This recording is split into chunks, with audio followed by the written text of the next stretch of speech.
Hey guys, it's Jacqueline here from Nothing But Tech, and in today's video, we're going to be looking at a preview unit of the newest LG flagship, the G4. Let's get started.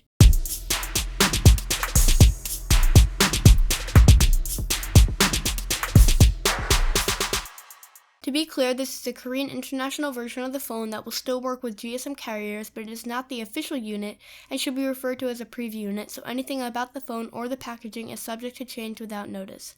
Okay, with that out of the way, let's continue. Where the shell part of the box meets the red part, there's a slight curve, and that is because this year the G4 is slightly curved to make it fit better in the consumer's hand.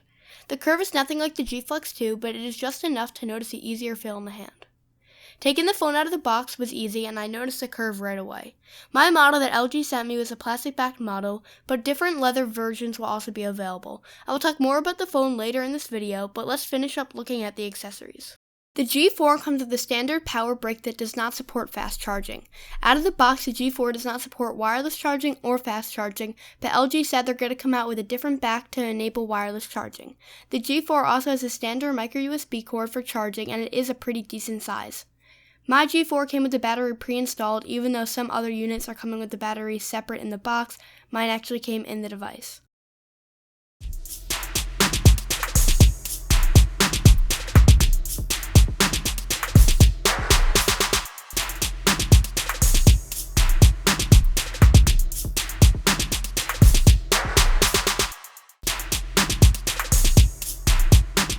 Now since all the plastic is off, we can take a closer look at the device. The back on this model is a plastic back with a honeycomb-like pattern. Next to the name on the bottom of the device, we have a backwards-facing speaker that produces decent sound quality in my first impressions of using the phone, but I'll let you guys know in my full review. Moving up on the device is one of the main features of this phone. We have a 16-megapixel camera with an f1.8 aperture. Many expensive DSLRs have an f1.8 aperture as well, so this will definitely be a main point in my review to see how that matches up. Next to the camera is a later autofocus sensor, a dual light, and a new sensor to get more accurate white balance and colors. LG is known for putting their buttons on the back of the phone, and the G4 is no exception.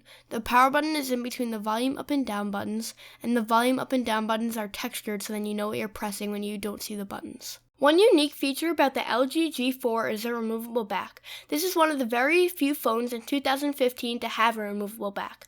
When you pop off the back, you are greeted with a 3000 mAh removable battery and of course your speaker in the lower left-hand corner. Moving up on the phone, you can see an option for expandable storage up to 2 TB by microSD card. This size microSD card doesn't exist yet, but when it comes out, it will be really expensive. Although this is a great feature because the G4 lets you take raw images, which can take up a lot of space on your phone. So the ability to expand the storage is definitely a big plus. This also shows that LG wants to future-proof their phone until the release of the G5 next year. The slot also contains a space for a micro SIM card.